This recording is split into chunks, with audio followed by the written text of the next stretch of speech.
Buenas tardes a todos quienes han decidido sumarse esta tarde a esta invitación del CEPAU. Esta es una charla que hace bastante tiempo que teníamos ganas de poder darle forma, ahora lo podemos hacer. Un tema que, como hay algunos que nos han dicho al decir que estábamos para hacer esto, tienen que hacerlo porque es el tema, en mayúscula. Yo creo que es el tema. En un momento en el que la historia nos puso en una cruzada tan difícil de estar atravesando situaciones tan dramáticas como la que hemos estado viviendo, la problemática ambiental y particularmente centrada en lo que son las conclusiones en evolución y recientes en el eje del cambio climático, son estos temas que nos atraviesan además transversalmente, nos atraviesan en la total dimensión de nuestras preocupaciones, no tienen sesgos, son realidades, y hemos podido dentro de su demandada agenda tener hoy la visita de Inés Camilioni para darnos una charla sobre un título que ella le puso a esta charla, que es Cambio Climático, mensajes clave y certezas científicas. Nos lo trae acá a arquitectos y arquitectas. Yo sé que toda nuestra matrícula está preocupadísima por el tema ambiental desde hace tiempo. Somos una profesión que ha tomado conciencia de este tema. Tratamos de aplicarlo y desarrollarlo y de entenderlo. Son confusas las miradas, son confusas las llegadas de cómo tenemos que comprenderlo, y nos parece que en el tema axial de cambio climático, particularmente en un momento de que hace poco tiempo, creo que no mucho más de un mes o dos, hubo conclusiones mundiales del panel intergubernamental de cambio climático, en el cual es parte, forma como redactora líder parte Inés. Estamos lentamente, demasiado lentamente, tomando conciencia de la problemática. Quiero resumir que Inés Camilioni es doctora en Ciencias de la Atmósfera, profesora asociada en el Departamento de Ciencias de la Atmósfera y los Océanos de la Facultad de Ciencias Exactas y Naturales de la UBA, e investigadora del CONICET en el Centro de Investigaciones del Mar y la Atmósfera. Integra el Consejo Asesor Científico del Instituto Interamericano para la Investigación del Cambio Climático Ambiental Global y forma parte del Comité Científico del Programa Interdisciplinario sobre Cambio Climático de la Universidad de Buenos Aires. Además, es autora líder de reportes del Panel Intergubernamental sobre Cambio Climático. También invitamos hoy, para acompañar al pie de la disertación de Inés, a dos profesionales, amigos, que nos acompañan en muchísimas iniciativas del CEPAU en relación a este tema, que son Fernando Diez y Daniel Kosak, que no necesitan demasiada presentación, pero que dentro de las proximidades que con este tema tienen y con nosotros, los dos son autores de notas que van a estar saliendo ahora, y los quiero recordar en este momento antes de pasarle ya la palabra a Inés. La revista Notas del CEPAU dedicó los 3 números de este año a 3 temas. El primero fue bien común, el segundo fue equidad, y el tercero, que va a salir ahora a fin de año, va a estar dedicado como tema axial a resiliencia y medio ambiente. Creemos que esos son 3 temas, como decía antes, que nos atraviesan transversalmente, nos atraviesan en todas direcciones. Son temas muy complejos para llegar a ser una sociedad mejor. Y bueno, le dejamos la palabra a Inés, después se sumarán con comentarios y charlarán entre los 3 con Inés, Daniel y Fernando. Y les recuerdo que, como todas las charlas de este tipo, al final de la charla pueden ir pasando preguntas por el chat que se pone a disposición, y las que podamos se le van sumando a quienes participan hoy. Así que bueno, Inés, te dejo y muchísimas gracias por acercarte a nosotros. Bueno, buenas tardes y muchas gracias, Emilio, por la presentación y a CEPAU por la invitación también a compartir esta charla acerca de qué cosas sabemos a ciencia cierta desde el sector científico y particularmente del sector de las ciencias del clima, donde yo provengo, respecto del cambio climático. Entonces, ¿Cuál va a ser el recorrido que vamos a ir viendo a lo largo de estos minutos sobre los cuales voy a hablar sobre cambio climático? Y lo primero será ver un poco qué es el cambio climático y dónde estamos ahora parados con respecto a los cambios en el clima, y esto es, cuáles son aquellos cambios que ya observamos en el sistema climático. El segundo punto será entender o repasar por qué el clima está cambiando. Nuestra tercera parada será en ver por qué el cambio climático es una cuestión importante, por qué estamos todos hablando desde diferentes disciplinas acerca del cambio climático, tratando de pensar posibles alternativas y soluciones, por qué aparecen los medios, en las redes sociales cada vez con mayor frecuencia y se le destina además más extensión en los espacios a los cuales se dedica el tema del cambio climático. El cuarto punto será ver un poco cuál es ese futuro posible, hacia dónde estamos yendo, hacia dónde podemos ir y finalmente qué es lo que podemos hacer frente al cambio climático, ese universo de alternativas y soluciones que yo mencionaba posible. Entonces, ¿qué es el cambio climático? ¿Cómo lo definimos? Es una variación que es sostenida y persistente del clima durante un periodo largo de tiempo. Y decimos que esa variación en el clima es porque lo podemos medir en la temperatura, en las lluvias, que esa variación es significativa en términos estadísticos, y cuando hablamos de persistencia decimos que son cambios que perduran en el orden de algunas décadas. Y esta definición, que es muy amplia acerca del cambio climático, es precisamente la que usa el panel intergubernamental de expertos sobre cambio climático, el IPCC, donde en principio no atribuye causas a estas variaciones que estamos observando en el clima. Entonces, ¿dónde estamos ahora con respecto a esta evolución en la temperatura, por ejemplo? Eso es lo que muestra este gráfico que ustedes están viendo, es la evolución de la temperatura promedio de la Tierra desde 1850 hasta el año 2020. Ustedes se fijan en el eje vertical, en realidad tenemos valores que son mayores a cero, valores menores a cero, y esto es porque no son estrictamente temperaturas, sino que son diferencias, son desvíos respecto de la temperatura media del periodo 1850-1900, esos 51 años que nosotros consideramos como referencia y lo que llamamos como periodo preindustrial. Entonces, ¿qué es lo que vemos? Y es que durante una gran parte de estos más de 150 años que estamos analizando, esos desvíos son mayores a cero. Eso nos indica que estamos con valores que van superando el promedio de nuestro periodo de referencia. También vemos curvas de diferentes colores, y eso indica que este progresivo aumento de temperatura lo registramos a partir de diferentes bases de datos, datos que en general son independientes, lo cual da robustez a esta afirmación del aumento de la temperatura promedio de la Tierra. Y además, lo que podemos ver en este gráfico tiene que ver no solo con este aumento sostenido, sino que también hay una tendencia a la aceleración en el calentamiento, ¿sí? Particularmente desde 1960 en adelante es cuando podemos percibir precisamente esta tendencia a que cada vez es más rápido ese ascenso en la temperatura.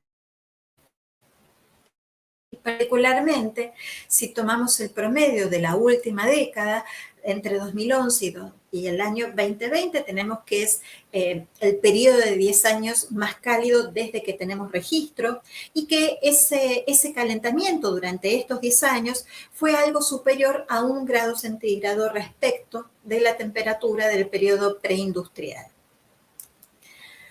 Si ahora de alguna forma alargamos el periodo de nuestro análisis y ya no nos restringimos a partir de 1850, sino que miramos qué sucedió con la temperatura de la Tierra en los últimos 2000 años, fíjense que lo que tenemos es el gráfico que ustedes ven en la pantalla, donde particularmente es posible observar que es precisamente desde 1850 donde claramente vemos esa tendencia al aumento de la temperatura tan marcado, la aceleración al calentamiento, y que además nos lleva a valores de temperatura muy superiores a partir del año más o menos 1900, 1950, valores muy superiores a los que se habían registrado en los últimos 2000 años. Por eso es que decimos que no solo el planeta se está calentando, sino que también ese aumento de temperatura se da a una velocidad en la cual no tenemos precedentes, por lo menos en los últimos 2000 años.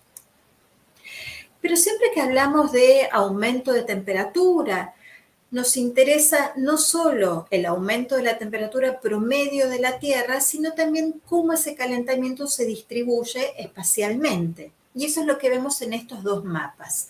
El de la izquierda muestra las tendencias de la temperatura en los distintos puntos sobre la Tierra entre 1900 y 1980, y en el mapa de la derecha entre 1981 y el año 2020. Los colores rosas y rojos indican las regiones donde la temperatura ha estado aumentando, los colores celestes y azules donde la temperatura estuvo disminuyendo. Lo primero que vemos en estos gráficos es que el aumento de la temperatura en los últimos 40 años fue mucho más marcado, de mayor magnitud que lo que sucedió en los 81 años previos. De alguna forma se pone de manifiesto esta aceleración en el calentamiento, que muestra que, por ejemplo, en la región del Ártico, el aumento de la temperatura estuvo cercano a las 8 décimas de grado, ¿sí? Con respecto también en el aumento de temperatura por década. Y estos gráficos lo que muestran es esta distribución heterogénea en los cambios de la temperatura. Entre 900 y 1980, en algunas áreas uno puede percibir algunos colores celestes que indicarían una tendencia al enfriamiento. Pero en este mapa también, si ustedes se fijan, hay algunas pequeñas cruces superpuestas, y eso lo que nos está mostrando es que son regiones donde el cambio de la temperatura no es significativo en términos estadísticos. Por lo tanto, en aquellas regiones en las cuales aparece una tendencia al enfriamiento, ese enfriamiento no alcanza una significancia que haga que debamos prestarle especial importancia. Pero desde 1981 en adelante es donde claramente esa distribución heterogénea en el cambio de temperatura se hace más evidente, con ese máximo aumento de la temperatura en las regiones más cercanas al Ártico, las latitudes más altas del hemisferio norte. Pero otra de las cuestiones centrales muestra que además el mayor aumento de la temperatura se da sobre las regiones continentales, aun cuando gran parte de los océanos se están calentando, los continentes se están calentando más. Y por lo tanto, esto lo que nos está empezando a indicar es por qué las consecuencias del cambio climático son diferentes para las distintas regiones, porque precisamente el cambio climático se manifiesta de diferente forma en las distintas zonas. Más calentamiento sobre los continentes, donde vivimos las personas, donde desarrollamos la mayor parte de nuestras actividades productivas, en comparación, por ejemplo, con las regiones oceánicas. Pero aún dentro de las zonas continentales hay algunas áreas donde ese aumento de la temperatura, además, es más importante. Pero no solo está cambiando la temperatura, sino que también está modificándose la lluvia, y eso es lo que muestra este mapa. Son las tendencias en la precipitación desde 1901 hasta el año 2019. Las áreas coloreadas en verde indican las regiones donde la lluvia estuvo aumentando, amarillos y marrones donde la lluvia estuvo disminuyendo. Y de nuevo, las cruces indican las regiones donde esas tendencias todavía no tienen una significancia estadística importante o robusta. Claramente vemos de nuevo patrones asimétricos, regiones donde la lluvia estuvo aumentando, regiones donde la lluvia estuvo disminuyendo, y en particular si vamos hacia Sudamérica y particularmente el sur de Sudamérica, aparece la región del sudeste de Sudamérica, que coincide bastante bien con lo que sería la Cuenca del Plata, como una de las regiones de máximo aumento de la lluvia desde el año 1901, donde ese aumento de la precipitación es además significativo, y un contraste con lo que sucede en las regiones andino y andino-patagónicas, con una tendencia a la reducción de la precipitación y que ocupan no solo la región andino, sino también algunas porciones de la Patagonia. Pero cuando hablamos de cambio climático y que la temperatura tiende a aumentar en algunas regiones y la lluvia o aumenta o disminuye, otra de las cuestiones importantes cuando tratamos de pensar en las consecuencias es ver qué sucede con lo que llamamos los eventos extremos del cambio climático, como olas de calor o lluvias muy intensas o sequías. Y en ese sentido, lo que sabemos es que estos eventos extremos se modifican en diferentes parámetros que tienen que ver con la intensidad que ocupa ese fenómeno, el dominio espacial sobre el cual se produce, la duración, por ejemplo, en términos de una sequía, cuántos meses podría ocupar, o una ola de calor, cuántos días, la frecuencia con la cual se repite este tipo de fenómenos.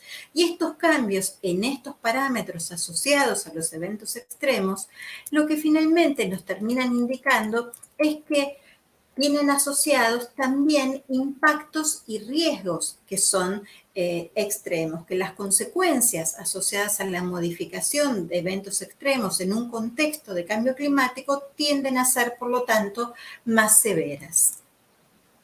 Y en este punto también es importante establecer una diferencia, porque no necesariamente la ocurrencia de un evento extremo, como una lluvia que puede ser intensa o una ola de calor, necesariamente tiene que estar asociada a la ocurrencia de un desastre, sino que hablamos que sucede un desastre cuando un determinado umbral para un sistema humano, como podría ser una ciudad en su conjunto o una obra de infraestructura o un sistema natural, no es precisamente capaz de soportar estas modificaciones en estas características de un evento extremo. Y entonces, hablando de cambios ocurridos en eventos extremos, este gráfico lo que nos muestra es de alguna forma una representación a través de hexágonos de diferentes regiones en el mundo, donde a grandes rasgos uno puede identificar los continentes. Tenemos el continente sudamericano, América Central, América del Norte y así también Europa, África, Asia y Australia. Y para cada una de estas regiones se indican con colores rosas aquellas regiones donde los extremos cálidos, y esto es las temperaturas más altas, precisamente aquellas que pueden estar vinculadas a la ocurrencia de olas de calor, han estado aumentando. En colores azules, si en algún lugar del mundo hubieran estado disminuyendo, algo que uno ve que no sucede, mientras que en colores grises o con estas rayas indican las regiones donde la información no es suficiente o todavía no es contundente el cambio observado.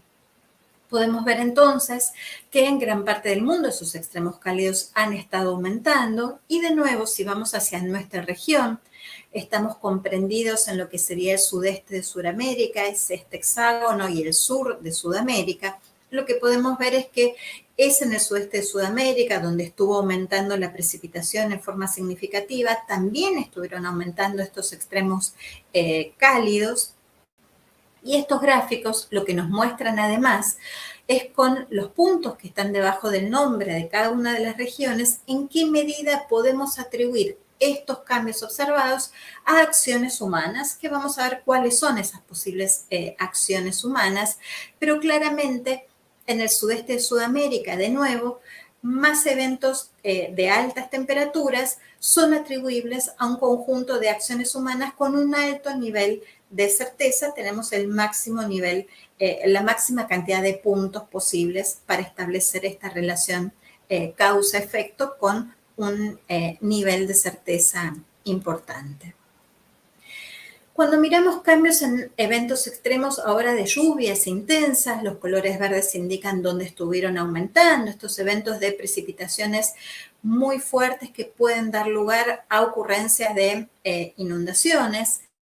Y lo que podemos ver es que En los lugares que tenemos colores, aparece el color verde. No tenemos lugares de disminución, que serían los amarillos, asociados a menor ocurrencia de eventos de lluvias muy intensas, pero tenemos más regiones en el mundo donde todavía tenemos incertidumbres respecto al cambio en la ocurrencia de este tipo de fenómenos. De nuevo, en nuestra región, es en el sudeste de Sudamérica, donde ahora no solo sabemos que la lluvia estuvo aumentando, sino que también estuvieron aumentando los eventos extremos de precipitación, con un nivel de certidumbre bajo con respecto a la atribución de estos eventos más frecuentes en relación a acciones humanas. Y los cambios que observamos en el sistema climático, vimos algunas cuestiones que tienen que ver particularmente con la atmósfera, cambios en la precipitación y su modificación en términos espaciales, donde aumenta en algunas zonas, la lluvia ha estado disminuyendo en otras, modificaciones en la temperatura también y en los eventos extremos de las dos variables, pero también sabemos que se han estado modificando otras características del sistema climático, como la composición química de la atmósfera, particularmente a partir de un aumento en la concentración de dióxido de carbono. También se ha modificado la masa de hielo que tenemos en la atmósfera, lo que llamamos la criósfera, que es todo el agua en estado sólido, y lo que se ha detectado es una clara disminución en esas masas de hielo en los glaciares y la retracción en el hielo marino. En términos de modificaciones en los océanos, hay una tendencia al ascenso del nivel del mar, mayor calor que está siendo almacenado en los océanos, y también todo esto se vincula con o afecta a la biosfera a partir precisamente de cambios en la química atmosférica, en los océanos, en la criósfera y en parámetros como la temperatura o la lluvia. Por lo tanto, este conjunto de modificaciones en distintos parámetros del sistema climático es lo que llamamos el conjunto de amenazas a las que nos impone o nos enfrenta el cambio climático en términos de temperatura. Vimos ese aumento de temperatura generalizado en términos de temperatura global, pero con asimetrías en términos regionales, olas de calor que también son más intensas, más frecuentes, que ocupan una mayor extensión espacial. Tenemos un claro proceso de retracción de hielo y de los glaciares, un ascenso en el nivel del mar como consecuencia del aumento de la temperatura de los océanos que se expanden como consecuencia de ese calentamiento, pero también a partir de el hielo continental que se derrite y fluye hacia los océanos. Son las dos causas por las cuales los mares están ascendiendo en su nivel. Y en la lluvia vimos modificaciones en términos regionales, donde algunas zonas aumenta, otras disminuye, pero también modificaciones en eventos extremos como inundaciones o también sequías.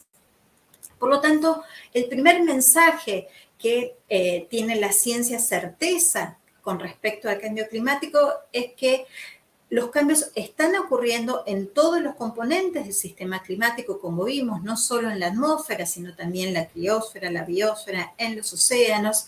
Y como respuesta, además, el planeta no solo se está calentando y en una forma más acelerada, sino con esta distribución heterogénea en términos de cambios, con las consecuencias que esto va a tener también en las distintas regiones del mundo a partir de estas asimetrías. ¿Por qué el clima está cambiando? Sabemos que son las acciones humanas los principales responsables, particularmente los cambios observados desde mediados del siglo XX en adelante, a partir del uso intensivo de combustibles fósiles, la quema del petróleo, gas natural y carbón, incorporan principalmente dióxido de carbono a la atmósfera. También hay actividades productivas como agricultura, ganadería, cambios en el uso del suelo que son responsables de los cambios en el clima, procesos industriales como la industria del cemento y también los residuos que liberan un conjunto de gases a la atmósfera que son responsables del cambio climático que estamos observando. ¿Cuáles son estos gases que se están emitiendo y en qué proporción son emitidos?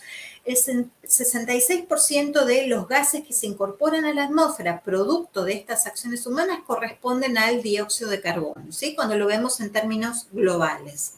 Le sigue en orden de importancia el metano, con una contribución del 16%, un conjunto de gases fluorados con un 11% y un 7% que proviene del óxido nitroso.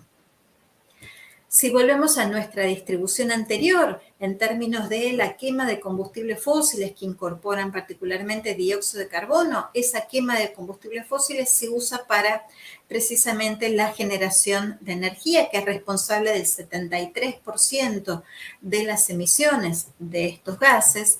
Le sigue la agricultura, ganadería y cambios en el uso del suelo con un 19%. En términos de emisiones, particularmente de metano y de óxido nitroso.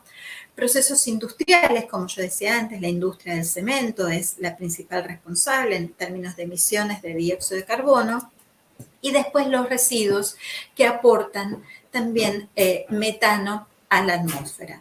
Esto es en términos globales cuánto se está emitiendo en la atmósfera que proviene de la energía cuando vamos a cada país en particular. Por ejemplo, en el caso de Argentina, ya no es un 73% de las emisiones, sino que es un 53% de las emisiones de Argentina que provienen de la generación de energía, mientras que en el sector de agricultura, ganadería y otros usos del suelo, a nivel global, ese aporte es del 19% de las emisiones. En el caso de Argentina, estamos hablando de un 37%. ¿Sí? Este es el promedio global, pero la distribución después está fuertemente ligada, cuando lo vemos en escala nacional, a cómo son las actividades productivas dentro de cada uno de los países.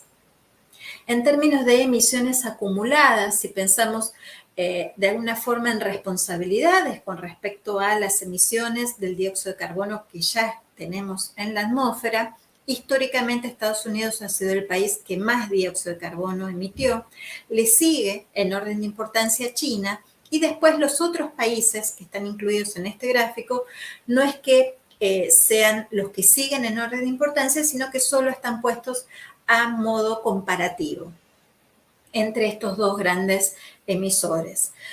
Y una de las cuestiones centrales cuando comparamos los 6 países que aparecen acá, donde algunos de ellos son países desarrollados, otros son países emergentes o países en desarrollo, tiene que ver con el momento histórico en el cual se iniciaron las emisiones, y claramente Estados Unidos, Alemania o el Reino Unido iniciaron sus emisiones de dióxido de carbono a la atmósfera claramente a partir de la revolución industrial, mientras que países emergentes como China, India o Argentina recién lo empezaron a hacer a partir de mediados del siglo XX. Y esta diferencia en términos del momento en el cual se comenzó el uso intensivo de combustibles fósiles en cada uno de estos países o en cada uno de estos grupos de países, si pensamos desarrollados y emergentes, estos dos grandes grupos, es lo que lleva la discusión a lo que se conoce como las responsabilidades comunes pero diferenciadas. Todos los países están incorporando dióxido de carbono en la atmósfera, pero el momento en el cual iniciaron las emisiones y sus emisiones acumuladas históricamente son diferentes entre un grupo y otro, y es precisamente esto lo que lleva a que se dilaten los momentos de toma de decisiones, de la necesidad imperiosa de reducir emisiones, porque países emergentes de alguna forma reclaman su derecho a crecer o a desarrollarse en función a que empezaron a emitir dióxido de carbono años después que los países desarrollados, y porque plantean modelos de desarrollo, modelos de crecimiento donde claramente se basan en generación de energía derivada de combustibles fósiles. Cuando vemos qué estuvo pasando con la concentración a lo largo del tiempo de los gases de efecto invernadero, particularmente dióxido de carbono, metano, óxido nitroso, tenemos estos gráficos que ustedes ven desde 1985 en adelante, podríamos ir más atrás en el tiempo, y claramente tenemos este crecimiento sostenido en la cantidad de estos gases que estamos encontrando en la atmósfera. Y en este punto estoy hablando de emisiones y de concentraciones y es importante clarificar la diferencia porque muchas veces se generan algunas dudas. Supongamos que asimilamos a la atmósfera a una bañera, las emisiones de dióxido de carbono podrían ser el agua que está entrando a nuestra bañera y por lo tanto la cantidad de dióxido de carbono que vamos a tener en la atmósfera la podemos asimilar al nivel de agua dentro de la bañera. Como toda bañera, también tiene un tapón que podríamos sacar. Eso es lo que nosotros llamamos nuestros sumideros de dióxido de carbono, que en el sistema climático básicamente lo encontramos en las plantas a partir de la fotosíntesis y en los océanos. Pero ¿qué es lo que pasa? Va pasando el tiempo, cada vez estamos emitiendo más dióxido de carbono a la atmósfera y si estamos incorporando más de lo que estamos removiendo a través de nuestros sumideros, lo que sucede es que la cantidad de dióxido de carbono que hay en la atmósfera progresivamente va aumentando. Por eso es que una de las cuestiones centrales para entender el cambio climático es que es un problema acumulativo. Siempre que estemos incorporando más dióxido de carbono y de los otros gases que yo mencionaba antes, que lo que estamos removiendo, la concentración va a ir aumentando. Y más concentración de gases de efecto invernadero, el resultado es que intensifican este fenómeno natural, que es el efecto invernadero, que describe el mecanismo a través del cual los gases que están en la atmósfera absorben la energía que es emitida por la superficie terrestre.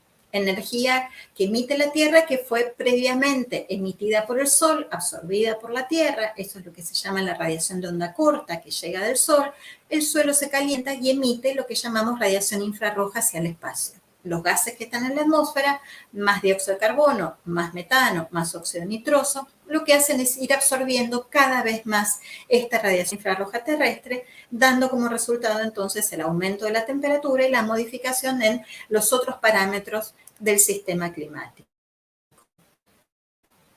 Y cuando queremos atribuir ese aumento de la temperatura efectivamente a acciones humanas y descartar procesos naturales que podrían estar vinculados al cambio climático, es que tenemos este gráfico que muestra lo que yo decía antes, en promedio la temperatura de la Tierra aumentó respecto al periodo preindustrial del orden de 1 grado centígrado, y ese aumento de temperatura de 1 grado centígrado, como ustedes ven en el gráfico de la derecha, se debe particularmente a acciones humanas.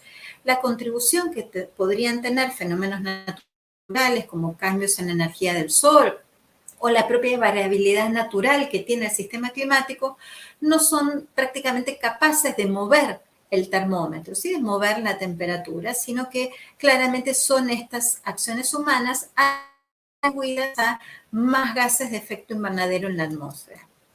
Y cuando tratamos de ver cuáles son esos gases de efecto invernadero responsables de este calentamiento, yo les mencioné el dióxido de carbono, el metano, el óxido nitroso, los gases fluorados, el gráfico que tienen ahora en la pantalla muestra claramente que es el dióxido de carbono, es el metano, son esos los dos gases principalmente responsables del calentamiento que estamos observando.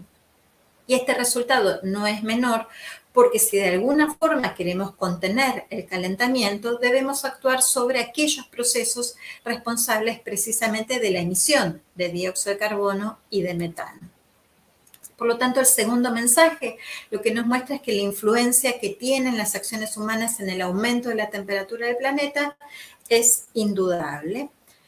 ¿Y por qué nos importa? Porque precisamente el cambio climático produce impactos y genera riesgos. Los impactos son aquellas consecuencias negativas que ya podemos medir porque están ocurriendo en el presente o ocurrieron en el pasado, mientras que los riesgos están asociados a aquello que podría ocurrir en el futuro, ¿sí? Y esta distinción es importante porque los riesgos los podemos minimizar, porque es algo que todavía no ocurrió, o eventualmente también los podemos evitar. Y estos impactos y riesgos actúan sobre el agua en términos de la cantidad de agua y en la calidad cantidad y calidad, en la propagación de enfermedades a través de vectores como la malaria, el dengue, el Zika, generando condiciones ambientales más favorables para el desarrollo de los vectores, de estos mosquitos que transmiten enfermedades, afecta la biodiversidad a partir de reducción en el número de población de algunas especies, extinción de especies, afecta la seguridad alimentaria por caída en el rendimiento de cultivos como el trigo, el maíz y el arroz. Tiene consecuencias en la población a partir de generar desplazamientos que podrán ser temporarios o permanentes en función de la situación climática y los impactos que esté generando. Y todo esto en su conjunto genera también impactos no solo sociales, sino también económicos. Este gráfico no me voy a detener mucho, pero lo que muestra es para distintos sectores o distintos factores cómo se modifica el riesgo a medida que aumenta la temperatura de la Tierra, siempre respecto del periodo preindustrial, y lo que vemos es que a más calentamiento el nivel de riesgo es cada vez más importante. Por lo tanto, el tercer mensaje tiene que ver con que el cambio climático ya está generando impactos, implica riesgos a futuro con esta característica que podemos actuar sobre estos riesgos para evitarlos o eventualmente disminuirlos. Y cuando pensamos hacia dónde vamos, este gráfico lo que muestra son 5 trayectorias posibles de cómo podría ser la evolución de la temperatura promedio de la Tierra en los próximos años, siempre de acuerdo con cómo sea nuestro nivel de emisiones. Emisiones muy bajas y bajas, emisiones intermedias o emisiones altas o muy altas.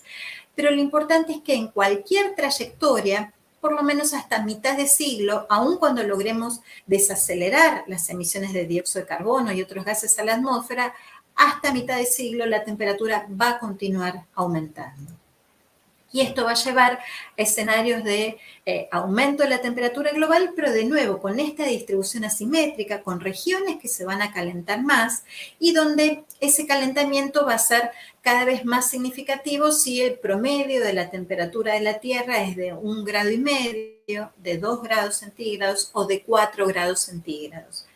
Notando que 4 grados centígrados de calentamiento global, por ejemplo, implican que para las regiones del Ártico la temperatura sería, o el calentamiento respecto al periodo preindustrial sería por encima de 10 grados centígrados. Y lo mismo generaría patrones diferentes en términos de modificación de la lluvia, tendencias a que la lluvia continúe aumentando, particularmente en aquellas regiones donde ya estuvo aumentando, mientras que la lluvia tendería a disminuir en aquellas regiones donde ya estuvo disminuyendo, con lo cual se profundizarían estas asimetrías con respecto a los cambios en la precipitación. Por lo tanto, el cuarto mensaje tiene que ver con que la temperatura va a seguir aumentando, por lo menos hasta mediados de este siglo, y además que algunos de los impactos que estamos observando son irreversibles, y esto es que el nivel del mar también va a continuar aumentando en las próximas décadas y aún siglos. La pérdida de hielo en el Ártico también va a continuar por los próximos siglos o milenios, lo que lleva a esta afirmación de cambios que ya son irreversibles. ¿Qué podemos hacer? ¿Sí? ¿Cómo podemos entrar ahora a este mundo de alternativas y soluciones? Y ahí aparece la Convención de Naciones Unidas sobre Cambio Climático y en particular el acuerdo firmado en diciembre del 2015 en la ciudad de París, donde precisamente lo que se estableció es que había que mantener el calentamiento de la Tierra siempre con respecto al periodo preindustrial por debajo de 2 grados centígrados, pero hacer esfuerzos para limitarlo a 1,5 grados, particularmente a instancias de los países menos desarrollados o aquellos que se ven amenazados por el ascenso del nivel del mar, donde un mundo de 2 grados centígrados lo lleva a situaciones extremas o aún irreversibles, y para eso, para lograr estos objetivos, los países se comprometen a reducir en forma voluntaria sus emisiones a través de lo que se conoce como las contribuciones nacionalmente determinadas. Y así es como se puede ver que Esos dos umbrales que plantea el Acuerdo de París de 1,5 grados y de 2 grados centígrados, ese medio grado de calentamiento implica niveles de riesgos que son diferentes según los distintos sistemas. Por ejemplo, en el Ártico, 2 grados de calentamiento, fíjense que llevaría un riesgo muy alto, pérdida de hielo en el verano, pérdida total de hielo en el Ártico durante los meses de verano, por ejemplo, y de ahí este énfasis de los esfuerzos para limitar el calentamiento en este objetivo más ambicioso de 1,5 grados. Por lo tanto, estas son las metas del Acuerdo de París, estas son las contribuciones nacionales, de lo cual se planteó hasta ahora en la última reunión que tuvo lugar en noviembre de este año en la ciudad de Glasgow, donde los países se comprometen a implementar reducciones que lleven el aumento de temperatura por ahora, si son consideradas todas en su conjunto y se cumplen, que no superaría 2,4 grados centígrados, y así es como sería el aumento de la temperatura si siguiéramos haciendo las cosas como las venimos hasta ahora y sin cumplir con los compromisos que asumen los países. Por lo tanto, seguir haciendo las cosas como hasta ahora nos lleva a lo que llamamos un mundo de inacción frente al cambio climático, donde la temperatura continuaría aumentando, superaría el 1,5 grados de calentamiento, ese objetivo más ambicioso del Acuerdo de París, y llegaríamos a este mundo de 4 grados centígrados, con esas marcadas asimetrías, con riesgos también absolutamente asimétricos y que afectarían sin duda a los países más vulnerables o con menores recursos para hacer frente a estos riesgos.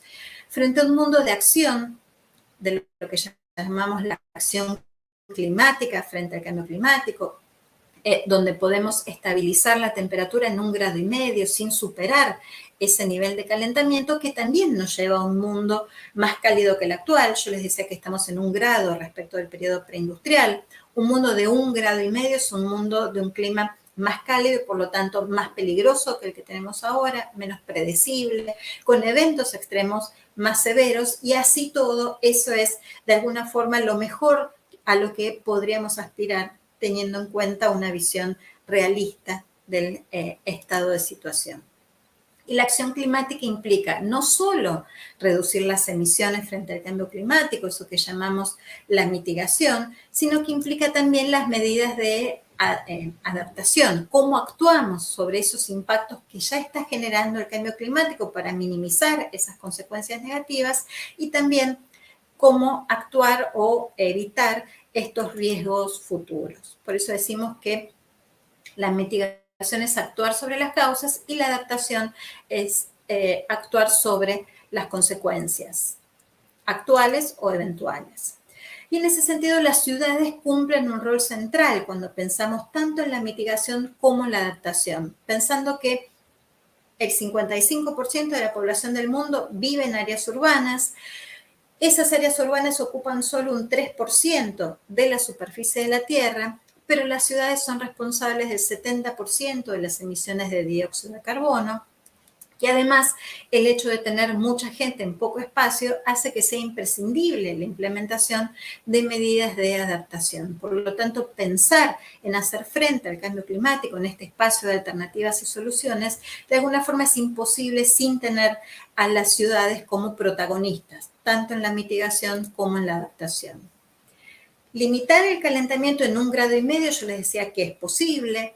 Para eso hay que reducir drásticamente las emisiones a un 45% respecto de lo que estamos emitiendo para el año 2010, y eso lo debemos cumplir para el año 2030, y llegar a lo que llamamos emisiones netas nulas, compensar lo que estamos emitiendo con los sumideros para el año 2050. Y no solo tenemos que reducir el dióxido de carbono, sino los otros gases de efecto invernadero también.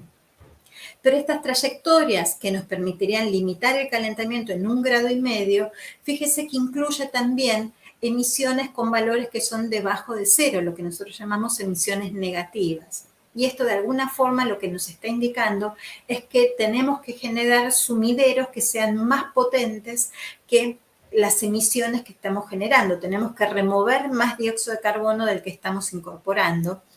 Y las alternativas para generar estas emisiones negativas son a través de los procesos de reforestación, donde había forestación y fue quitada, o aforestación, avanzar forestando sobre lugares donde antes esa forestación no existía, o alternativas más tecnológicas, y ahí aparecen procesos de captura de dióxido de carbono a partir de procesos químicos, donde ese dióxido de carbono que es capturado es almacenado en reservorios geológicos para que quede ahí por siglos o miles de años, o una combinación de estos dos procesos donde se genera bioenergía a partir de la biomasa y el dióxido de carbono, en lugar de ser liberado a la atmósfera, es de nuevo capturado y almacenado en reservorios geológicos. Por lo tanto, para lograr este objetivo de limitar el calentamiento en 1,5 grados, esta es la proporción en la cual tenemos que reducir las emisiones de dióxido de carbono en la atmósfera alrededor de un 7,6% año a año hasta el año 2030. Por lo tanto, hacer frente al cambio climático implica necesariamente, si queremos reducir emisiones, pero necesitamos generar energía, hacer la transición energética desde los combustibles fósiles, como nuestra fuente, hacia energías renovables, energía solar, energía eólica. Pero sin duda, esta transición energética y de la que tanto hablamos, tampoco es una cuestión tan sencilla, porque necesariamente también son estrategias que requieren aceptación social cuando se va a generar un parque eólico de dimensiones importantes en una región, o una represa hidroeléctrica que puede modificar el curso de un río, o se va a poner enormes superficies de paneles solares en otra región. Y en este punto es importante también tener presente que muchos proyectos de energía renovables a veces no logran concretarse porque efectivamente no se llega a la aceptación social para que puedan ser implementadas. Y por lo tanto, en este punto, el diálogo entre la ciencia y la política son fundamentales precisamente para avanzar en lograr estos acuerdos sociales a través de procesos de participación pública para que esa transición energética pueda llevarse a cabo. Por lo tanto, el quinto mensaje tiene que ver con esta drástica reducción de emisiones que debemos cumplir de aquí al año 2030 para alcanzar el objetivo más ambicioso del Acuerdo de París.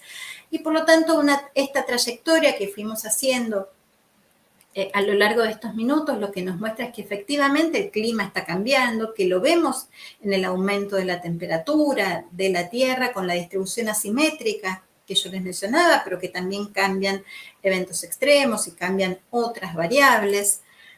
Vimos que hay una fuerte responsabilidad en estos cambios observados en el uso intensivo de los combustibles fósiles como nuestra fuente de generación de energía. Vimos que el cambio climático era importante porque significa una enorme cantidad de impactos y de riesgos y que afectan en una forma simétrica las distintas regiones y aún dentro de las distintas regiones a distintas poblaciones. Vimos que tenemos un mundo de alternativas y soluciones donde la transición energética cumple un rol central, pero que las medidas de adaptación también son fundamentales si queremos minimizar las consecuencias negativas vinculadas con el cambio climático y disminuir los riesgos. Y cuando pensamos qué podemos hacer, sin duda, hay que entender que el cambio climático es un problema global que deviene precisamente de la forma en la cual nos vinculamos con la naturaleza, de la demanda que hacemos de recursos naturales para la producción de energía, para la producción de alimentos, y por lo tanto la solución también debe ser global, y en ese sentido los acuerdos internacionales cumplen un rol central, y que sin duda estos se pueden incorporar también un conjunto de acciones individuales de nuestros hábitos, de nuestra vida cotidiana, que pueden colaborar en esas transformaciones que son imprescindibles. Por lo tanto, cuando hablamos de este universo de certezas que tenemos acerca del cambio climático, lo primero es que precisamente esta forma de vincularnos con la naturaleza y la demanda que estamos haciendo de recursos naturales ha llevado a el inicio de una nueva época geológica llamada Antropoceno, que precisamente da una medida de la dimensión en la cual hemos sido capaces como seres humanos de transformar esta naturaleza que nos rodea. El segundo aspecto en las certezas tiene que ver con esas consecuencias negativas que estamos generando a través de una variedad de impactos y de riesgos, que tenemos un mundo de soluciones posibles, pero que claramente sin una aceleración en el proceso de descarbonización va a ser muy difícil alcanzar estos objetivos del Acuerdo de París. Por supuesto, esto se tiene que complementar también con medidas de adaptación. Y cuando hablamos de esta aceleración en las transformaciones, claramente no tenemos un tiempo infinito para implementarlas y por eso que hablamos de urgencia para la acción climática, y esto es para precisamente la implementación de esas medidas posibles de mitigación a través de la transición energética, de la eficiencia energética, pero también de la adaptación frente al cambio climático. Esta es mi última diapositiva, así que dejo de compartir.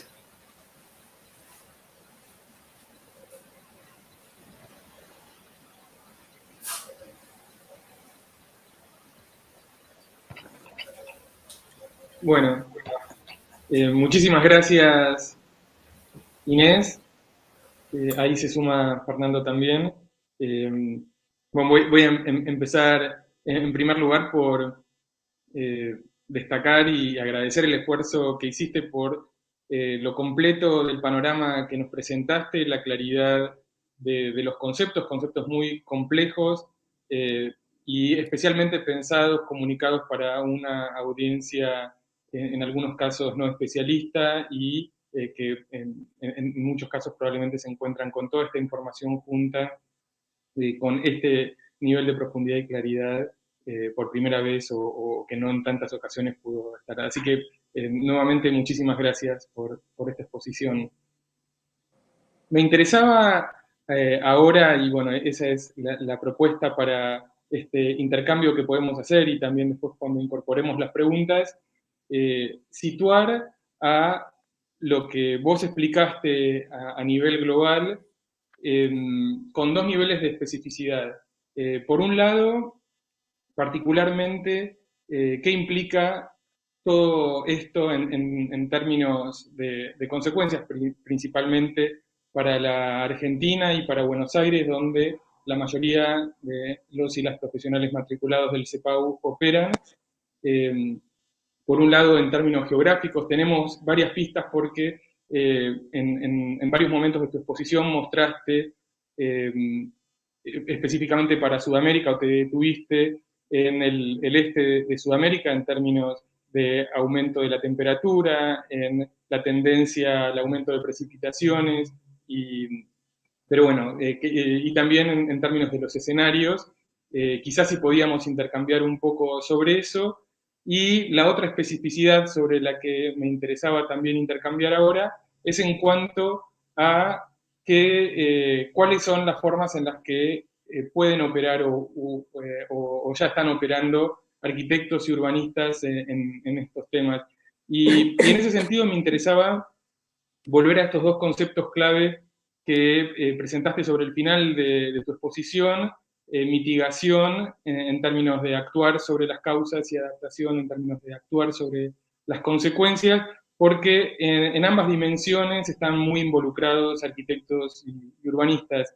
Y acá también me interesaba hacer una doble distinción. Las actuaciones en términos globales, por ejemplo, a aquellos o aquellas urbanistas que pueden discutir en escenarios globales, por ejemplo, en términos de negociación y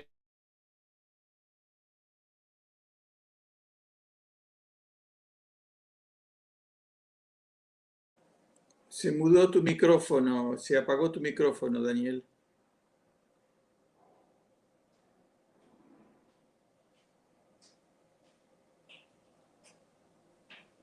Por alguna razón se apagó tu micrófono. ¿Ahí me escuchan? Ahora sí. ¿Sí? Me había aparecido un mensaje, yo no toqué nada y de repente, bueno, perdón. Decía que Por un lado, me parece que hay una actuación a nivel global que puede involucrar a urbanistas en términos de cómo se negocian. Por supuesto, son negociaciones muy interdisciplinares, participan muchísimos actores, pero, por ejemplo, bueno, para dar un ejemplo bien concreto, la mayor parte de los fondos destinados en estos fondos que aportan los países para cambio climático, la gran mayoría va al campo de la mitigación. Es desproporcionado en términos de cuántos recursos se destinan a mitigación y adaptación, cómo están distribuidos esos fondos. Y dentro de lo que se destina a mitigación, la gran mayoría está por fuera de las ciudades. Vos decías que las ciudades son en los escenarios principales donde se disputa el cambio climático en términos de su representatividad en emisiones y demás. Bueno, pero así todo, la gran mayoría de los fondos para mitigación están por fuera de las ciudades en grandes proyectos de reforestación. Bueno, ¿cómo se discuten esos fondos, por ejemplo, en términos de cuánto se destina a adaptación, cuánto a mitigación, y aquellos de mitigación que también involucran a las ciudades? Ahí hay un lugar para disputar desde el urbanismo. Y por supuesto en adaptación también, bueno, esos son algunos ejemplos particulares. Pero también creo que a nivel micro, no solamente en los grandes escenarios de discusión sobre cómo se asignan estos recursos, sino en la labor cotidiana, por supuesto, arquitectos, arquitectas y urbanistas también tienen mucho para aportar. Bueno, me interesaba ahora, por supuesto, sumando y complementando lo que tenga para aportar Fernando, quizás en algún momento hablar sobre estos temas. Y le paso la palabra a Fernando. Bueno, sí, yo igualmente felicitar a Inés por la claridad y la precisión en todas las informaciones, pero sobre todo por la paciencia, porque son cosas que yo sé que los expertos como vos vienen repitiendo hace 20 años. Entonces, sobre todo la paciencia de volver a decir con toda precisión y claridad las mismas cosas. Yo lamento ser pesimista. Me toca, yo sé que el informe del panel de cambio climático estaba como, bueno, yo escribí un artículo que se llamó La leche derramada, para dar una idea, digamos, y creo que sinteticé el espíritu del informe. No todo está perdido, porque realmente llevamos 30 años de desventaja de haber perdido la oportunidad de reaccionar. Y lo que yo veo es que ya el 1,5 grados no va a ser posible con los acuerdos, con los esfuerzos que van a estar dispuestos, o que están dispuestos, a que han demostrado las naciones a contraer, lo cual quiere decir que vamos más bien hacia 2,5 grados. Y para las ciudades eso creo que significa que el gradualismo, los pequeños pasos no están dando resultado. Y al mismo tiempo veo que, por ejemplo, los estados subnacionales han sido más efectivos que las naciones. Por ejemplo, California ha hecho más avances que Estados Unidos. Y a su vez las ciudades han sido más efectivas que los estados subnacionales. Por ejemplo, San Francisco ha avanzado más que California. O Copenhague ha avanzado más que Dinamarca. Entonces creo que mirando eso, las ciudades deberían no esperar que otra cosa pase, sino tomar la iniciativa y ponerse metas muy, muy, muy ambiciosas, extremadamente ambiciosas, para pensar en un 2050 de carbono neutral, que para Buenos Aires sería posible. Por lo menos tendría que fijarse cuáles serían las condiciones de ese objetivo. Y que, bueno, muchas de esas posiblemente tienen que ver con nuestros hábitos también, porque tenemos que reducir emisiones de las cosas que necesitamos, pero con mucha mayor razón tenemos que reducir las emisiones de las cosas que no necesitamos y que simplemente las producimos porque forman parte de un sistema de consumo, de una sociedad de consumo que depende de esa actividad morosa, por decir así, ¿no? En ese capítulo están, por ejemplo, todos los envases descartables, que es algo que podríamos haber cancelado hace bastante tiempo, y todas las cuestiones que surgen, digamos, los paliativos, que finalmente son retrocesos, porque la idea de que el reciclar un envase descartable es algo beneficioso, que ya ha sido instalada en la sociedad, bueno, pasa por alto el hecho de que al fabricar el envase descartable se producen emisiones innecesarias. Y eso, desgraciadamente, cae sobre el conjunto de la sociedad, ese perjuicio difuso, ¿no? Así que es difícil luchar contra ese gradualismo que de alguna manera digamos, va postergando el momento de tomar decisiones más fuertes y cambios de conceptos, cambiar la cabeza en respecto de qué cosas nos hacen bien y qué cosas nos hacen mal. Desde el punto de vista del urbanismo, desde el punto de vista de la arquitectura, que ha tenido, por ejemplo, todo el siglo XX, sus figuras estéticas están basadas en la transparencia, que produce el efecto invernadero, o en el cantilever, que requiere mayor cantidad de acero y elemento estructural. Así que creo que además de las tecnologías y de las decisiones, hace falta un cambio de mentalidad en todos nosotros, desde la arquitectura, desde el urbanismo y desde el simple comportamiento de ciudadanos. No sé si esto aporta algo al rompecabezas.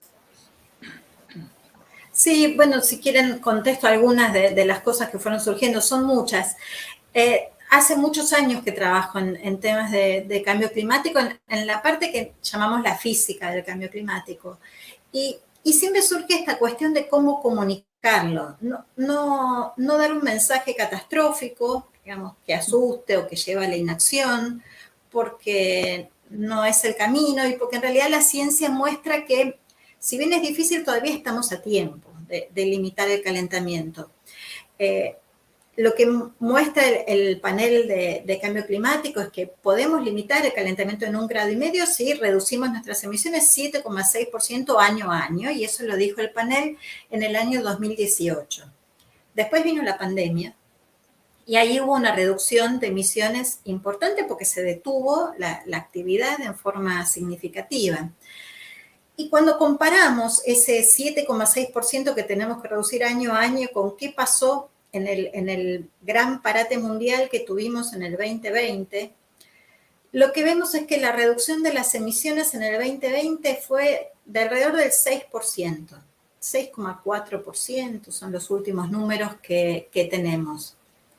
Aún si todos recordamos lo que fue el 2020, ¿no? de cuarentenas en gran parte del mundo, simultáneas, con ese enorme parate no logramos reducir las emisiones que deberíamos hacer funcionando año a año. Y eso sí, nos suma una cuota de pesimismo importante. Pero de nuevo, si a ese pesimismo tratamos de buscarle algo positivo y pensamos, bueno, ¿qué fue lo que detuvo las emisiones o redujo esas emisiones 6,4%? Y lo que vemos es que el gran aporte tuvo que ver con el transporte.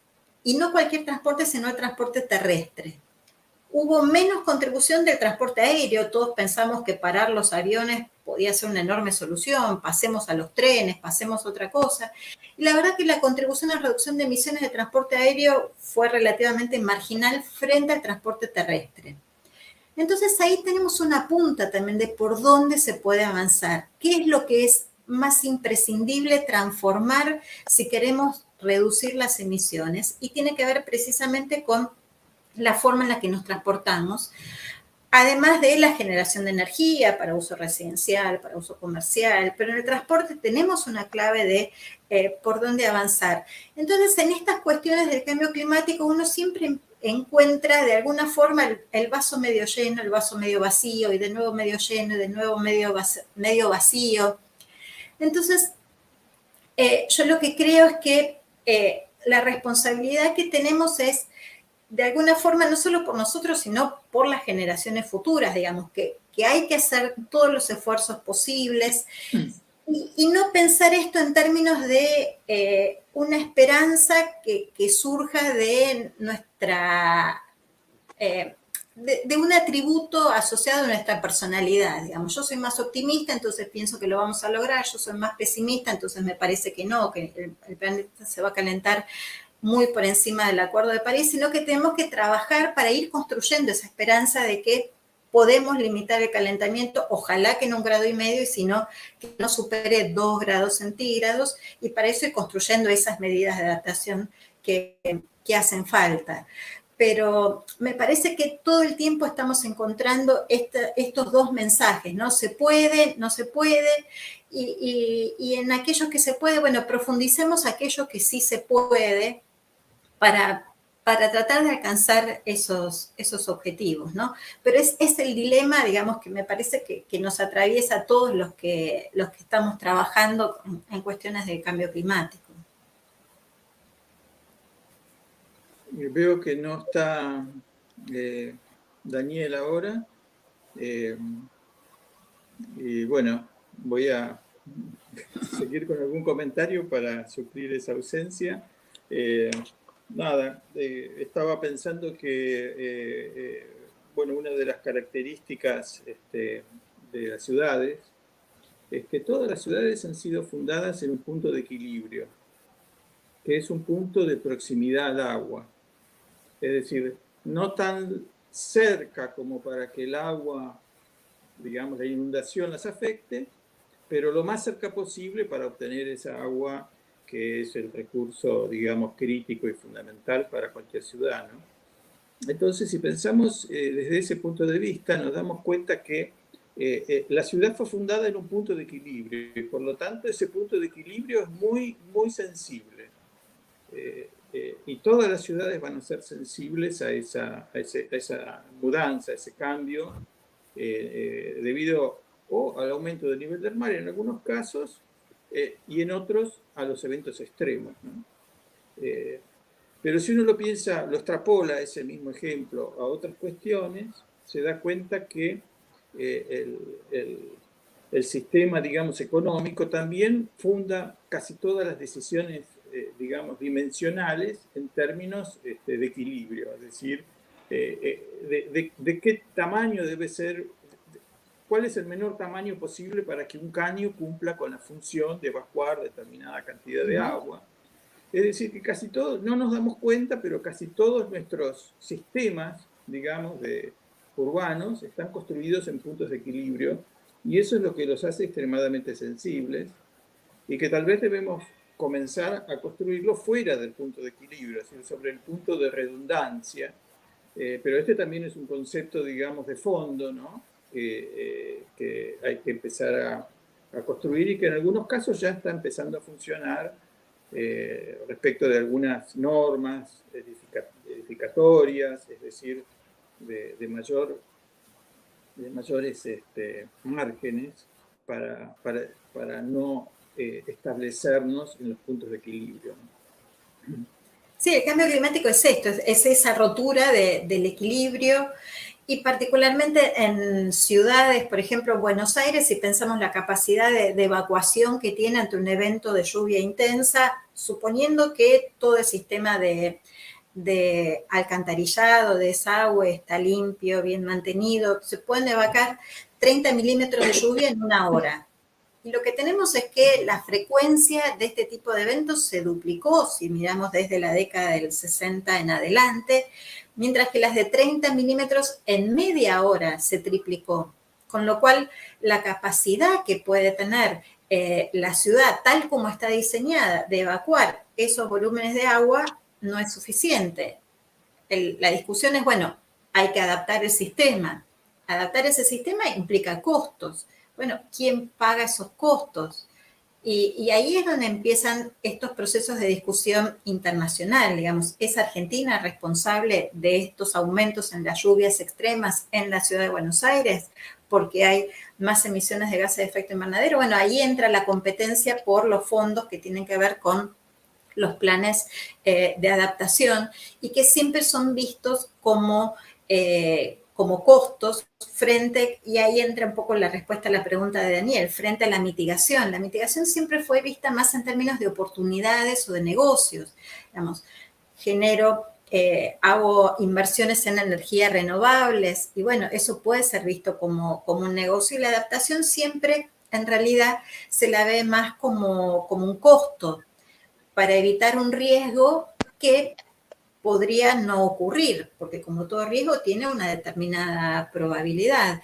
Y eso fue llevando históricamente a que se pongan muchos más recursos y haya más interés también de diferentes sectores en la mitigación frente a la adaptación. Ahora, por ejemplo, en función de la ley de presupuestos mínimos de adaptación y mitigación al cambio climático que tiene Argentina, ya impone a través de la ley que haya un plan nacional de mitigación y un plan nacional de adaptación al cambio climático.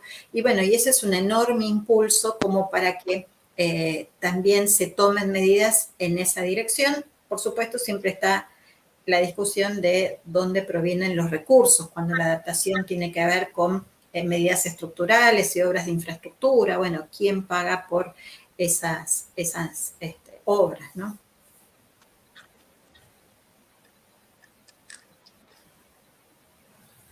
Perdón que voy y vengo porque no está funcionando bien mi conexión. Siempre en el momento en el que uno más la necesita, esto falla. Es algo que también nos está pasando mucho en la pandemia.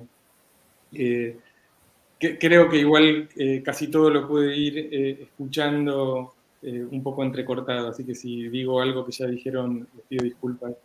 Hay un tema también en esta división tan tajante que se hace de adaptación y mitigación, porque por supuesto muchos proyectos desde la arquitectura o el urbanismo entrarían perfectamente, se propone algo que va a morigerar o va a disminuir, quizás no sustancialmente, las emisiones, pero alguna contribución ahí, y sobre todo opera en términos de adaptación. Los proyectos urbanos, por ejemplo, que intentan aumentar la superficie absorbente, ya sea a través de cambiar superficies impermeables por todo tipo de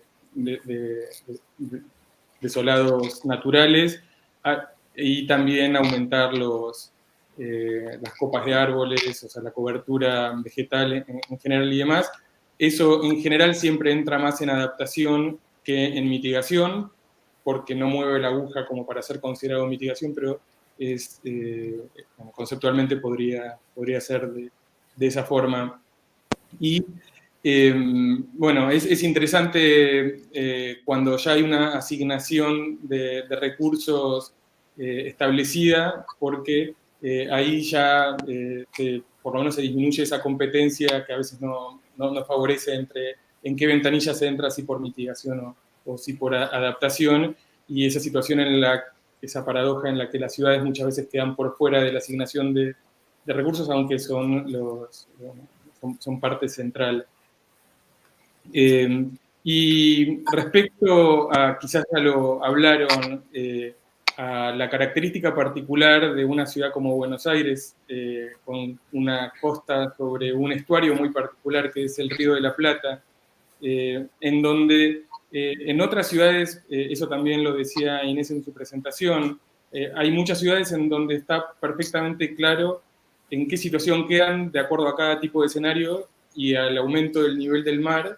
Se sabe, hay mapas que muestran cómo desaparece una parte significativa de Holanda, por ejemplo, en cada uno de los escenarios, y se opera en los Países Bajos en el caso de Buenos Aires, yo diría que de Argentina y probablemente de nuestra región, en América Latina, me parece que no hay una conciencia tan clara dónde quedamos ubicados en cada uno de los escenarios en términos, sí, quizás en una forma más abstracta y más global en términos de aumento de precipitaciones, aumentos de olas de calor y demás, pero, por ejemplo, en los escenarios de aumento de nivel del mar, me parece que no está tan claro, por lo menos no hay una conciencia generalizada para tomar dimensión del riesgo al que nos estamos enfrentando. No sé si quizás eso ya lo hablaron en un momento en el que me desconecté. Si es así, pido disculpas.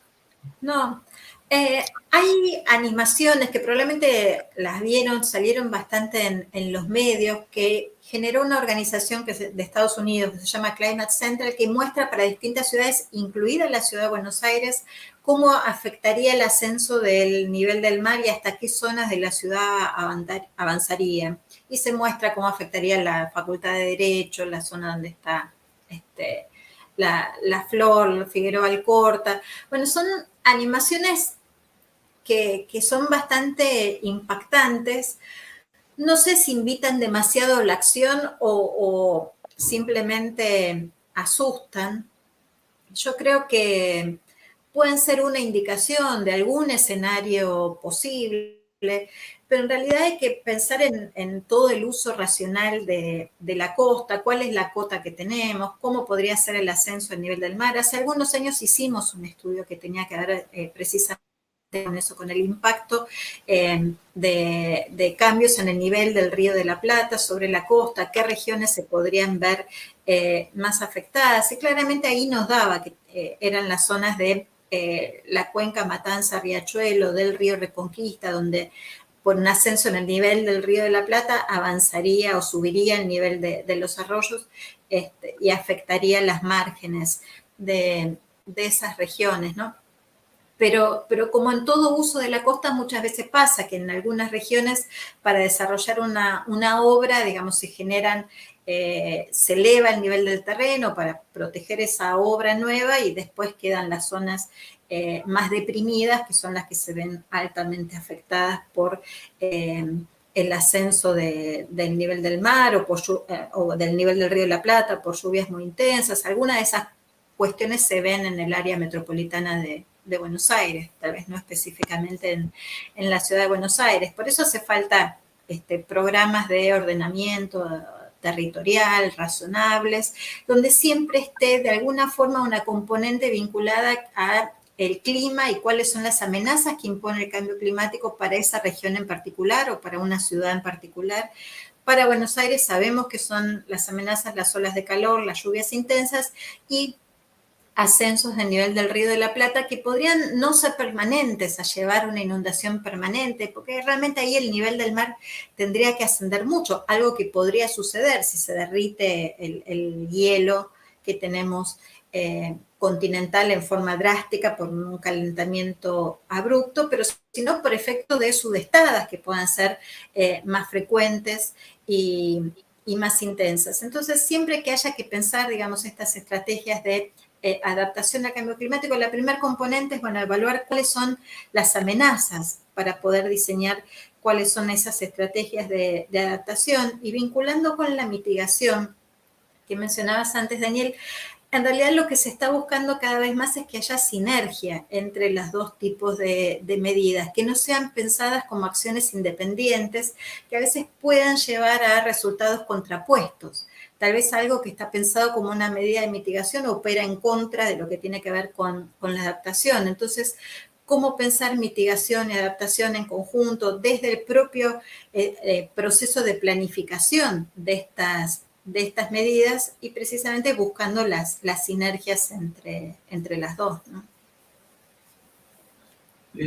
Pues es que yo me quiero en principio sumar a lo que decían Fernando y Daniel en cuanto al elogio a tu capacidad didáctica, Inés, que realmente me pareció bien lo que decía Fernando de tu paciencia para poder en tan breve síntesis y de una manera tan didáctica poder resumir un tema tan complejo que realmente, pero me parece que es muy, muy oportuno, porque aparte en esa línea quiero sumar un comentario, que es que un poco como decíamos al principio, la expectativa que tenemos, nosotros tenemos una gran cantidad de matriculados y matriculadas en las cuales todo el mundo está preocupado, pero nadie se siente iniciado. Entonces, en ese sentido, yo creo que sería bueno pensar un poco en cuál es el grado de responsabilidad que tenemos, porque a veces el tema es tan complejo, es tan inabarcable, por más que tratemos de reducirlo a la claridad como vos lo has hecho,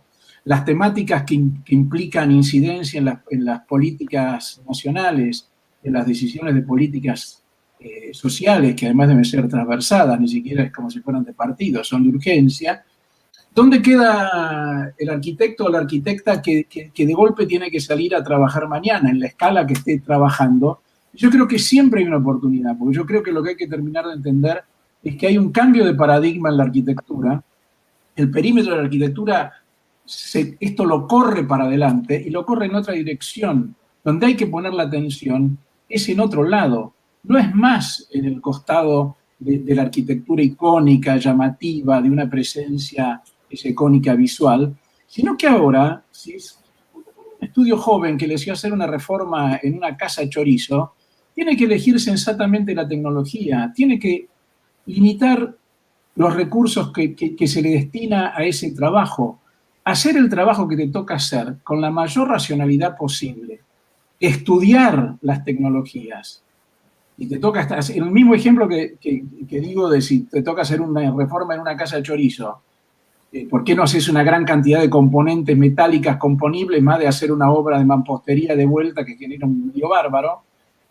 Si te toca trabajar en un pequeño municipio, tener la cabeza puesta en esa dirección también. Yo creo que es muy importante, como mencionaron ustedes en un momento, vamos tomando conciencia social. Sabemos que hay que disponer de los envases de plástico y del plástico de otra manera distinta antes. Pero en nuestro trabajo, cada vez que enfrentamos un proyecto, hay que pensar sensatamente en la tecnología.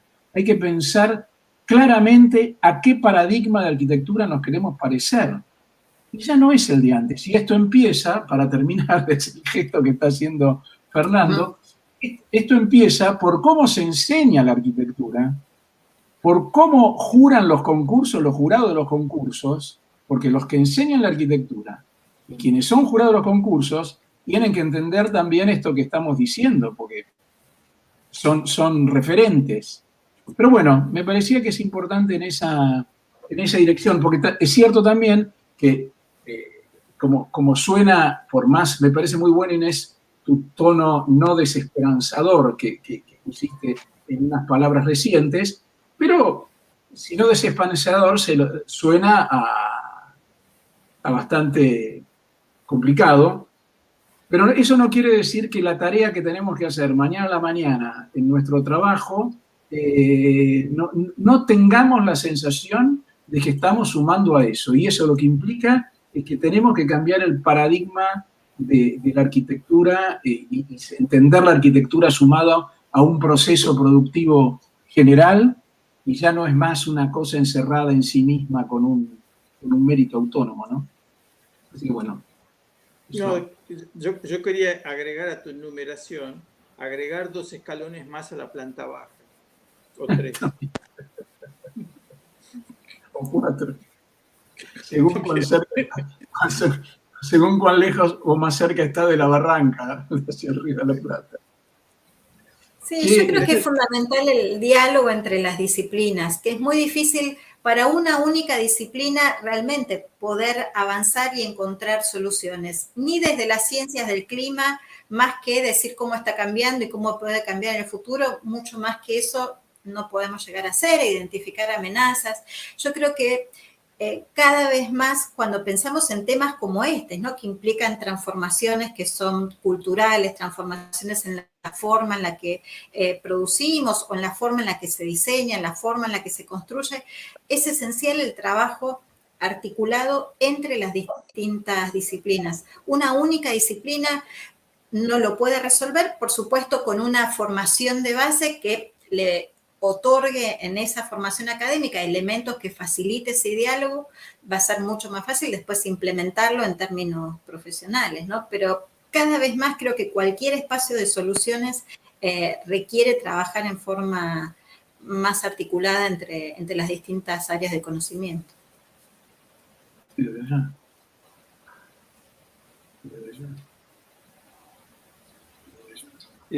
Un tema que me parece que se vincula también con algo de lo que dijo Inés, que es clave. Inés decía en un momento que todo esto tiene que ver con la forma en la que nos relacionamos con la naturaleza, y o sea, de ahí surge también el problema. La solución, o parte de la solución, y lo que atañe a arquitectos urbanistas también tiene que ver con eso. La Argentina, dentro de estos documentos que también citaba Inés, adhiere a una serie de acciones que se engloban dentro del concepto de adaptación basada en ecosistemas. Y con algunos conceptos parecidos uno puede encontrar la idea de soluciones basadas en la naturaleza o infraestructura azul y verde, que tiene que ver con acciones puntuales o en realidad paradigmas en los que, para ponerlo en las palabras de Emilio, a los que podrían suscribir los proyectos de arquitectura, proyecto urbano o urbanismo, planes en mayor escala, que traten de canalizar o traten de operar trabajando a partir de los mecanismos naturales en términos, por ejemplo, de mitigación de riesgo hídrico, de absorción, expansión y retención de los sistemas naturales. O sea, eso es también trabajar en esta línea de cambio climático, porque y eso sería operar con esta sinergia adaptación y mitigación, porque uno aumentaría la cobertura vegetal como una forma de adaptación, pero a la vez eso también estaría mitigando. Bueno, yo creo que esta idea de adaptación basada en ecosistemas, es decir, tratar de operar en el sentido de la naturaleza y no en contra, también hacer lugar para los entornos naturales en las ciudades, o hacer lugar para la naturaleza en la ciudad, que eso es fácil de decir y es muy difícil encontrar el espacio o hacer lugar para el agua en la ciudad. Me parece que son todos caminos, son además ideas muy contemporáneas en nuestros campos, en la disciplina, en los que podríamos también ir profundizando y bueno, aportando desde ese lugar, como decíamos también, tanto desde una escala micro. Uno puede pensar adaptación basada en ecosistemas solamente en una intervención a escala arquitectónica, en un reciclaje de una casa chorizo, hasta un plan urbano. Es así. Sí, es así. No sé si hay, Damián, que estás detrás de cámaras, si hay algunos comentarios o preguntas que hayas recibido y que quieras ir pasando. Hacemos con metano nuestra fruta y verdura podrida. Pregunta Héctor Pereira. Inés.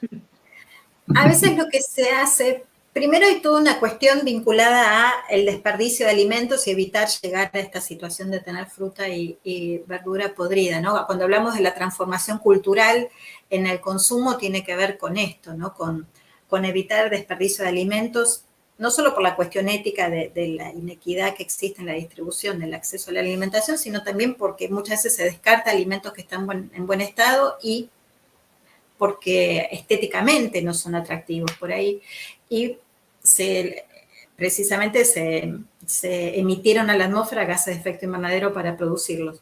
Pero en algunos rellenos sanitarios, por ejemplo, lo que se hace es, se quema los residuos o se quema el metano para transformarlo en dióxido de carbono, que también es un gas de efecto invernadero, pero que es menos potente, es 28 veces menos potente en su efecto para calentar el aire que el metano.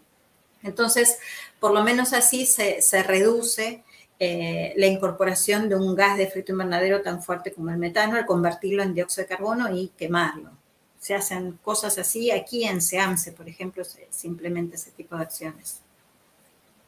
Sí, yo ese tipo de acciones es a las que me refería cuando es necesario dar el gran salto adelante, porque finalmente es un paliativo de una mala práctica, que es enterrar una basura que no debió ser producida en primera instancia, ¿no?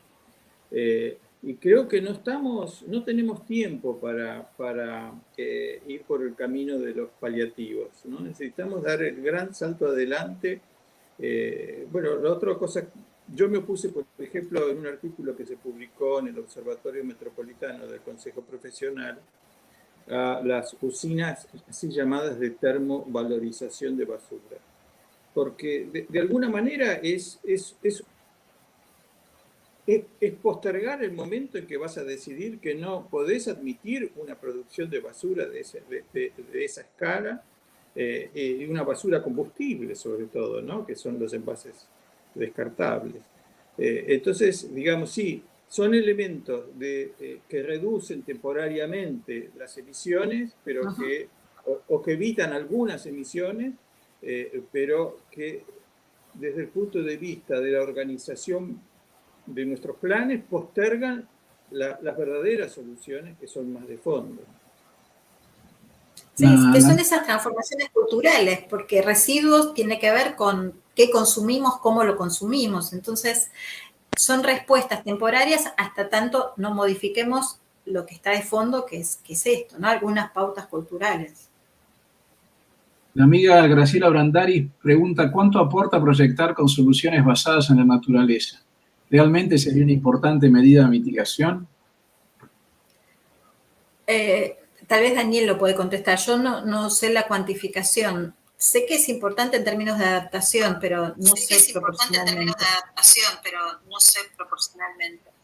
Sí, bueno, eso depende, es un concepto aplicable a distintos tipos de proyectos. Va a depender, se puede, como decía recién, en una escala muy micro, pensar en términos de solución basada en la naturaleza o de adaptación basada en ecosistemas, hasta una escala de un plan, o muchas veces proyectos de reforestación se hacen en clave o se hacen bajo el paraguas de estos conceptos y apuntan a la mitigación, y muchas veces a la mitigación y a la adaptación a la vez. En definitiva, muchos de estos términos a lo que invitan es pensar en soluciones diferentes a las convencionales de la infraestructura tradicional de la ingeniería. Por ejemplo, en términos hidráulicos es bien claro la diferencia entre disminuir el riesgo de inundación a partir de cada vez hacer túneles aliviadores enterrados de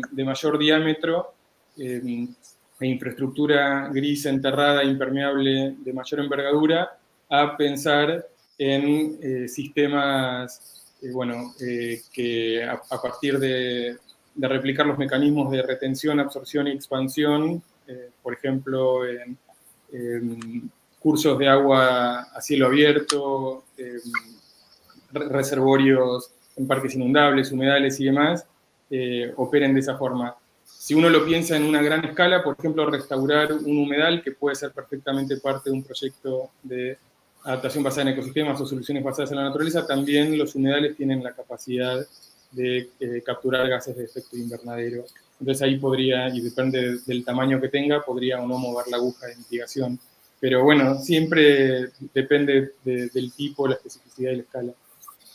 En nuestro plan Buenos Aires 2050, que estamos haciendo en un taller de urbanismo en la Universidad de Palermo,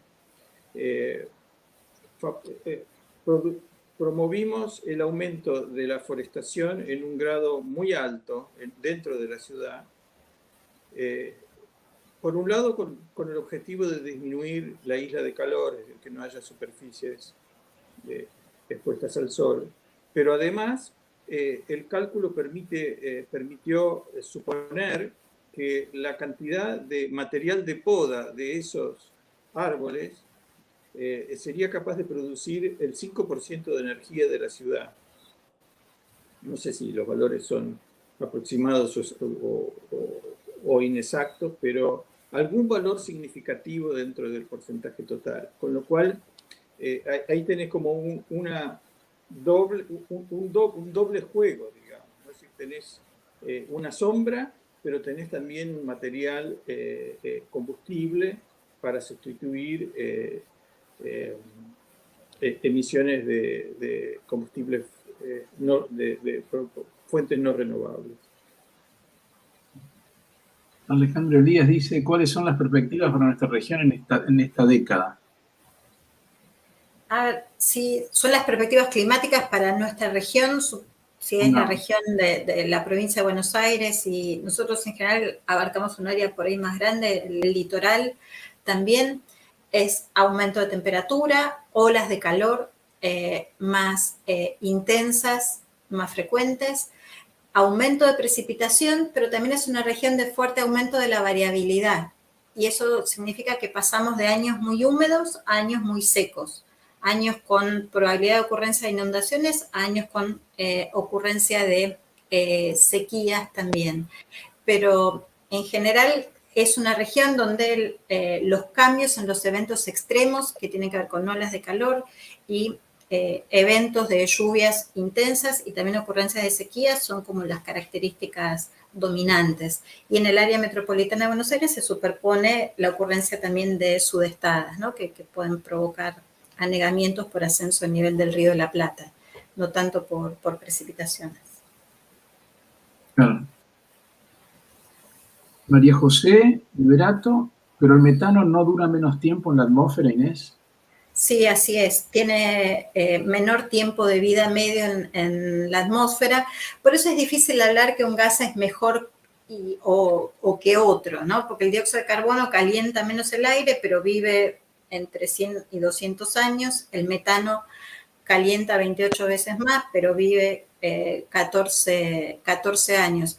Pero esta característica de si logramos limitar las emisiones de metano rápidamente en la atmósfera, y tiene que ver, por ejemplo, con uno de los acuerdos que se firmó en Glasgow, en el cual Argentina formó parte, tiene que ver con lograr reducir emisiones drásticas de un gas de efecto invernadero que es potente y que si emitimos menos, además, como vive menos tiempo en la atmósfera, podemos ver sus consecuencias sobre la temperatura más rápida. Por eso la acción sobre el metano, que es importante. Claro. Bueno, Héctor Pereira dice, perfecto, Inés, qué claridad.